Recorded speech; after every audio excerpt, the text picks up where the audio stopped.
এবং তার ছেলে বোরুটোর ব্যাপারে তো প্রায় প্রত্যেকেই জানি, কিন্তু নারুটোর গ্র্যান্ডসন অর্থনাতি সারুটো উজুমাকির ব্যাপারে ঠিক তেমন একটা জানি না। কিন্তু সারুটো উজুমাকির স্টোরি তার জন্ম থেকে শুরু হয়ে একটি ভয়ঙ্কর যুদ্ধের দিকে ধাপিত হয়, কারণ সারুটো উজুমাকির কাছে হিউগা উজুমাকি উচিহা ব্লাডের সাথে সাথে তার কাছে রয়েছে ভয়ঙ্কর ডেডলি ভিজুয়াল পাওয়ার্স। সারুটো উজুমাকি এর যুদ্ধ, আত্মত্যাগ এবং চিন্তা ভাবনা মেইনটেইন নারুটোর পয়েন্ট অফ ভিউ থেকে তোমাকে সেই র ইমোশনস এর ফিল দিবে, যেটা তুমি অরিজিনাল নারুটো সিরিজটা দেখার সময় ফিল করেছিলে। তাছাড়াও সারুটো উজুমাকি সিরিজটার মধ্যে আমরা নারুটো এনিমির মধ্যে এমন কিছু প্রশ্ন যেগুলোর উত্তর আমরা পেয়েছিলাম না সেগুলোও পেয়ে যাবো, লাইক চক্র আসলে কি এবং জাসিন অ্যাকচুয়ালি কে, তার পাওয়ার্স কি, ওৎসুৎসুকিরা অ্যাকচুয়ালি কি চাইতো। Presenting the most tragical powerful story arc Saruto Uzumaki. Story line start হয় সারুটো উজুমাকির জন্ম থেকে। এক অন্ধকার রাতে নারুটো উজুমাকির গ্র্যান্ডসন সারুটো উজুমাকির জন্ম হয়। সারুটো উজুমাকি পাওয়ারফুল হয়েই জন্মগ্রহণ করে। তার ডান চোখে থাকে শারিঙ্গান এবং বাম চোখে থাকে তার ফাদার বোরুটো উজুমাকির মতো যোগান। সারুটো উজুমাকির যোগান বোরুটো উজুমাকির মতো হইলেও তার মধ্যে ছিল অন্য কিছু, একটি নতুন এমন ভিজুয়াল পাওয়ার যেটা শিনোবি ওয়ার্ল্ডে এর আগে কখনোই দেখা যায়নি। সারুটো উজুমাকি জন্মের পরে তার ভিজুয়াল পাওয়ার থেকে এত বেশি জায়ান্ট অ্যামাউন্টে চক্র ফার্মিং হইতেছিল যে যেই পার্সনরা চক্র সেন্স করতে পারে তারা নিজের ঘরে বসে বোরুটো উজুমাকির প্রেজেন্স ফিল করতে পারতেছিল।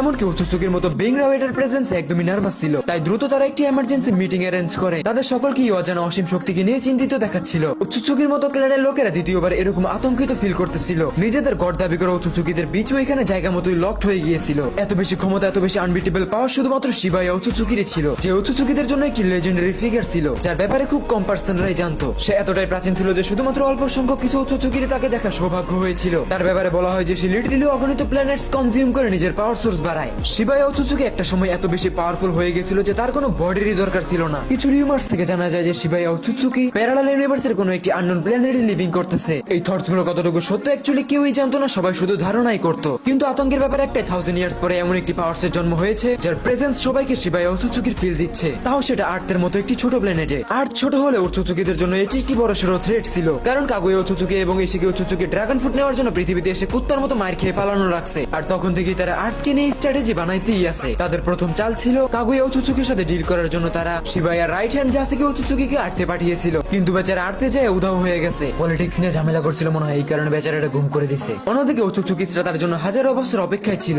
কিন্তু বেচারা জাসিকি কখনোই ফিরেই আসে নাই। এই জন্য ওৎসুৎসুকিরা চিন্তিত হয়ে যায় এবং ইনভেস্টিগেশন শুরু করে দেয়। আর তারা এটা দেখে সবচেয়ে বেশি অবাক হয়ে যায় যে পৃথিবী এখনো ধ্বংসই হয় নাই, সেটা জীবিতই ছিল এবং শিনোবিজদের রাজত্ব ছিল। আর এই ইনভেস্টিগেশনের মাধ্যমে তারা জানতে পারে যে মুনে কিছু ওৎসুৎসুকিরা রয়েছে যাদের শিনোবি ওয়ার্ল্ডের শিনোবিজদের সাথে কোনো একটি মিশন চলতেছে। কোনো ওৎসুৎসুকি এটা বুঝতে পারতাছিল না যে পৃথিবীতে অ্যাকচুয়ালি কাগুয়া কি করে ফেলছে। এইটা জানার জন্য তারা মোমোশিকি এবং কিনেশিকিকে পাঠায়, কিন্তু তারা দুইজনও আর ফেরত আসে নাই। আর এটা নিয়ে ওৎসুৎসুকিদের মধ্যে মিটিং চলতেছিল যে আর্থে অ্যাকচুয়ালি চলতেছেটা কি। একটা সিনিয়র ওৎসুৎসুকি তো সাজেস্ট করছিল যে আর্থে যুদ্ধ ঘোষণা করো, তার মনে হচ্ছিল যে সময় এসে গেছে সবকিছু দা এন্ড করার। অনেকেই তার এই প্রপোজালে রাজিও ছিল, কিন্তু কিছু সংখ্যক আতঙ্কেও ছিল, কারণ তারা এটা জানতো না যে আর্থের শিনোবিজদের